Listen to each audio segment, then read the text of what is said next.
When someone tells me, I don't think I have any special talents, and I say, I don't believe that.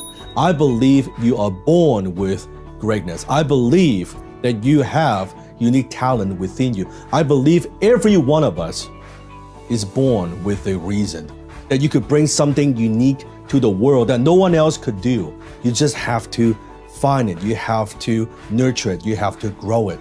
Sometimes I see my fans posting in the comment and they say, Dan, I want to be just like you. And I always tell them, don't try to be like me. I never want you to be like me. I want you to be the best version of you. If I try to be Tony Robbins, if I try to be Brian Tracy, I would fail 100% of the time. But I could do a pretty damn good Dan Lok. So here are 7 questions that you could think about to identify and find your unique talent. 1. How did you like to spend your time as a child? So think back when you were growing up. What did you like to do, right? You like to run around. What sports do you like to play? What activities do you like to engage in? There's a reason why you naturally gravitate towards certain activities and certain tasks and certain fun things. Think about that. Number 2, what are you passionate about as an adult? I remember when I first learned public speaking when I joined Toastmasters. At first, I was just learning it because I wanted to reduce my accent. I wanted to improve my English, my speaking skill, and develop a little bit of confidence. That was it.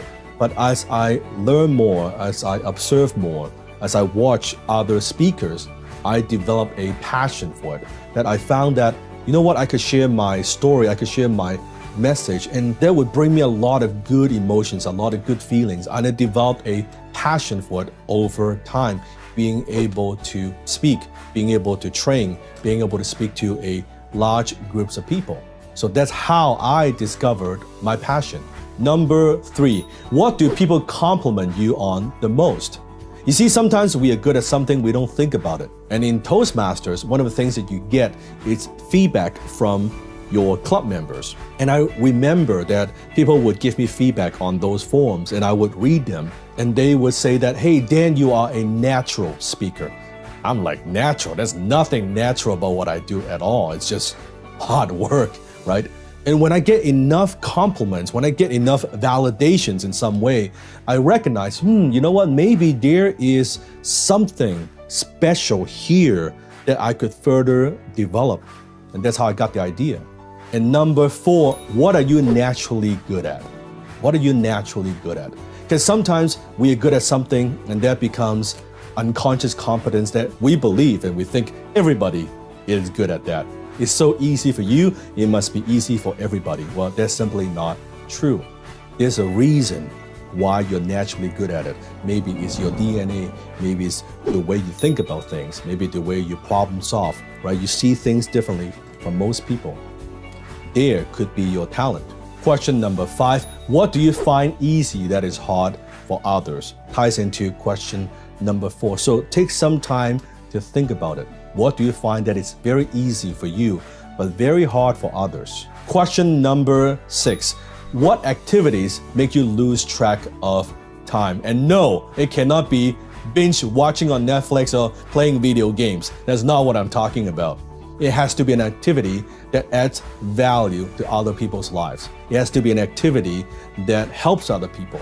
It has to be an activity that solves problems for other people, because that's where your talent lies. And the last question, and the most important question of all, I believe, is who do you want to help?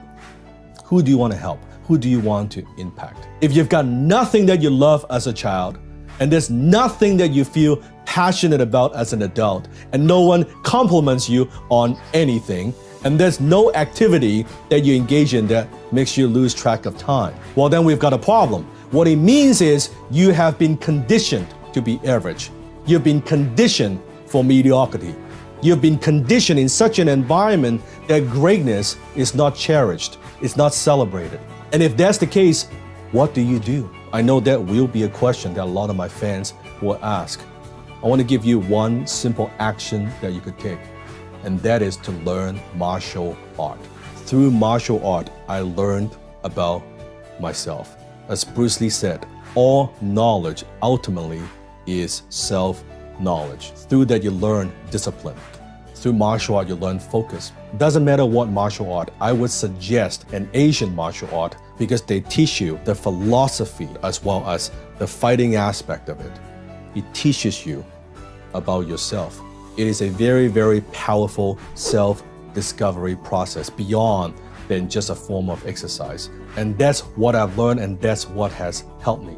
And no one can help you if you don't help yourself. Live a life of abundance and adventure or a life of maintenance. Your choice.